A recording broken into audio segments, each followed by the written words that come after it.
लोग घिनौना ही करते हैं। जब हम फिलिस्तीन तो मीडिया देख रही है, ये तो मीडिया देख रही है, कौन घिनौना काम करता है। विधानसभा के जो भी सदस्य मरे हैं उनके लिए, और ये पहला चांस है कि सत्ताधारी दल के लोगों ने हल्ला किया लोकसभा में। ये पहला चांस है, बीजेपी के लोगों ये पहला चांस है। दो देश लड़ रहे हैं और भारत में खास तौर पर बिहार में बवाल मचा हुआ है। आज बिहार विधानमंडल के शीतकालीन सत्र में वो हुआ जिसकी उम्मीद किसी ने नहीं किया था। सदन में पहले दिन की कार्यवाही के दौरान जब तमाम शोक प्रकट किया जाता है दिवंगत आत्माओं के लिए, जो बिहार विधानमंडल के सदस्य होते हैं, उन सदस्यों के लिए यह पुरानी परंपरा है कि हाउस के पहले दिन खत्म होने से पहले स्पीकर सभी सदस्यों के साथ मौन व्रत रखते हैं।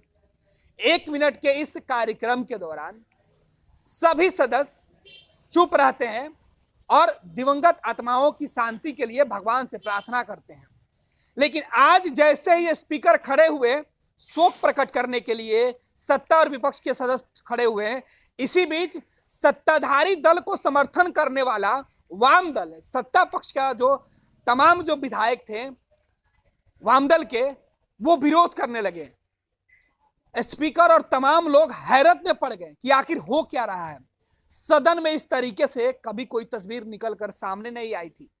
सदन की गरिमा टूट रही थी तो सत्ता और विपक्ष के दूसरे विधायक सवाल उठाने लगे, हंगामा होते रहा। माले के विधायक, वामदल के दूसरे विधायक, ओवैसी के पार्टी के विधायक ये बात कहते रहे कि अगर शोक प्रकट करना है तो हमास के जो लोग मर रहे हैं, फिलिस्तीन के लोग जो मर रहे हैं, उनके लिए भी शोक प्रकट करना चाहिए और जो दो देशों में युद्ध हो रहा है उस युद्ध को रुकवा देना चाहिए। अब सोचिए कि बिहार विधानमंडल में इजराइल फिलिस्तीन के बीच युद्ध जो चल रहा है, उस युद्ध को कैसे रुकवाया जा सकता है, यह बड़ा सवाल है। लेकिन हाउस खत्म होने के बाद हाउस के बाहर तमाम विधायकों का, सत्ता और विपक्ष के नेताओं का जुबानी तलवार चलने लगी। हम 2 तस्वीरें आपको दिखा रहे हैं। ये तस्वीरें एक माले विधायक की है और दूसरा बीजेपी विधायक की है। दोनों एक दूसरे को आरोपी बता रहे हैं। दोनों बता रहे हैं कि आज सदन शर्मसार हुआ, किस तरीके से घटना घटी। माले के विधायक अमरजीत कुशवाहा बीजेपी विधायक के ऊपर आरोप लगा रहे हैं, दूसरी तरफ ये बीजेपी के विधायक हैं, ये सत्ताधारी पक्ष पर कई आरोप लगा रहे हैं कि सदन की गरिमा इन लोगों ने तार तार कर दिया। ये तस्वीरें देखिए और खुद सोचिए और तय कीजिए कि जिस युद्ध को 2 देशों के लोग लड़ रहे हैं उसे भारत बिहार कैसे रुकवा सकता है, या जिन मुद्दों की चर्चा सदन में शोक के दौरान की गई क्या वो सही था। बाद में सफाई में यह कहा गया कि बीजेपी केंद्र की जो सरकार है, नरेंद्र मोदी के द्वारा एक बार भी प्रयास नहीं किया गया। अब यह कहा जा रहा है कि मणिपुर में जब लोगों की मौत हुई, दंगे हुए, उस हादसे में भी मरने वाले लोगों के लिए सदन में शोक करने की बातें कही जा रही थी। लेकिन बिहार में जो सदस्य होते हैं विधानमंडल के, या जो देश भर के सबसे बड़े लोग होते हैं, चाहे दुनिया के बड़े लोग होते हैं, उनके प्रति शोक प्रकट करने की पुरानी परंपरा है। भारतीय सेना को लेकर शोक प्रकट किया जाता है, लेकिन अब आतंकी और आतंकी हमले को लेकर या आतंकियों के ऊपर कार्रवाई को लेकर सवाल बिहार विधानमंडल में उठेगा तो फिर देश की संसद और दूसरे देश और विदेश नीति क्या करेगी। विधायकों का यह आचरण कैसा है यह आपको बताना होगा।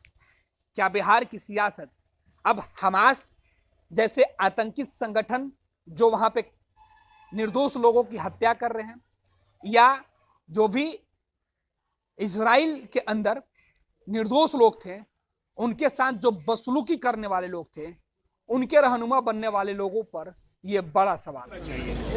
बीजेपी के लोग घिनौना ही करते हैं। जब हम फिलिस्तीन तो मीडिया देख रही है, ये तो मीडिया देख रही है, कौन घिनौना काम करता है। नमक है लिखते हैं सर, सुनील मणि तिवारी। हमास का समर्थन नहीं कर रहे हैं। सीधी बात है कि फिलिस्तीन में जो निर्दोष नागरिकों को मारा जा रहा है यह गलत हो रहा है।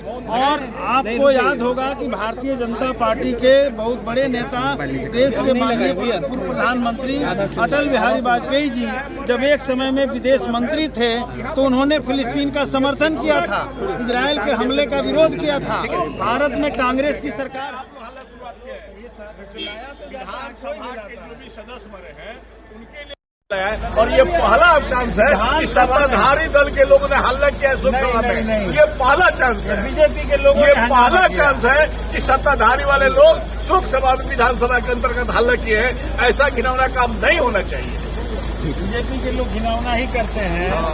ये तो मीडिया देख रही है, ये तो मीडिया देख रही है। कौन घिनौना? क्या आप अपने माता पिता बनने का इंतजार कर रहे हैं? ओएसएस फर्टिलिटी ने लगभग 90,000 जोड़ों के जीवन में खुशियां भर दी हैं। आज ही 8929755101 पर कॉल करें। ओएसएस फर्टिलिटी के कम लागत वाले IVF उपचार की सहायता से अपना सपना पूरा करें और सभी को खुशखबरी दें। पैनोरमा ग्रुप, जो सोचता है वो करता है। ये लो मुंह मीठा करो, आज मैंने अपना जॉब छोड़ दिया। अब हम पूर्णिया वापस जाएंगे। जॉब छोड़ दिया है? मतलब ये घर कैसे चलेगा? हम करेंगे क्या? और माँ बाबूजी क्या बोलेंगे? इसलिए मैं एक और मिठाई का डब्बा लाया। अपने बिजनेस के लिए लोन अप्रूव हो गया। अरे लोन अप्रूव हो गया वो तो ठीक है, लेकिन पूर्णिया में हम रहेंगे कहाँ? अपना घर भी तो नहीं है वहाँ। इसलिए तो एक और मिठाई का डब्बा अलग से लाया हूँ। हमने पूर्णिया में घर ले लिया है, पूर्णिया के ई होम्स पैनोरमा में। पूर्णिया में पैनोरमा ग्रुप लेकर आए हैं ई होम्स पैनोरमा। बड़ा घर, आलीशान जिंदगी और अत्याधुनिक सुविधाओं के संग। अरे अब क्यों मुंह मीठा करवा रही हो? क्योंकि हम घर वापसी जो कर रहे हैं। घर वापसी की खुशी पूर्णिया में ई होम्स पैनोरमा के संग। E homes panorama, luxurious lifestyle redefined.